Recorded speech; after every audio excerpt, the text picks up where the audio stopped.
This is a special edition of Meet the Press with Tim Russert. Our issues this Sunday: Obama wins Iowa. Thank you, Iowa. Clinton wins New Hampshire. Let's give America the kind of comeback that New Hampshire has just given me. Next stops, Nevada and South Carolina. Our Meet the Candidates 2008 series continues. An exclusive interview with Democrat Hillary Clinton. For 12 years, she was the First Lady of the state of Arkansas. For 8 years, the First Lady of the United States. And in 2000, was elected the United States Senator from New York. This morning, Hillary Clinton joins us for the full hour on Meet the Press. And said that some of us are right, some of us are wrong, some of us are ready, some of us are not. Do you believe that Barack Obama is ready to be president? Look, this is up to the voters of our country to determine. But I want them to have accurate information about our respective records, what we've accomplished, the working that each of us have done when given a chance to serve. And I think it is relevant. I mean, we face huge problems at home and around the world. Nobody can diminish those.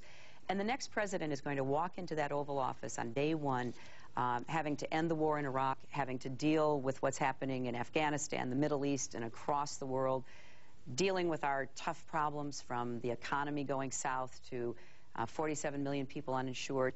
And I think we're going to need a president who has really prepared and thought about what to do on that very first day. That is my case. But is Barack Obama ready to be president? That is up for voters to decide, Tim. You know, you can ask that question of him. Voters can ask that question. But that's what I want. I thought the campaign really started at the debate in New Hampshire. For the first time, we really had a debate that compared and contrasted our records. When Senator Obama was asked, what is your major accomplishment in the Senate? He said it was passing ethics reform and getting legislators to be prohibited from having lunch with lobbyists. And then, you know, Charlie Gibson said, well, wait a minute, you can have lunch if you're standing up, not if you're sitting down.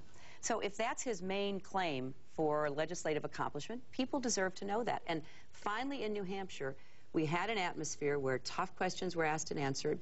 I answered hundreds and hundreds of questions, saw thousands and thousands of people.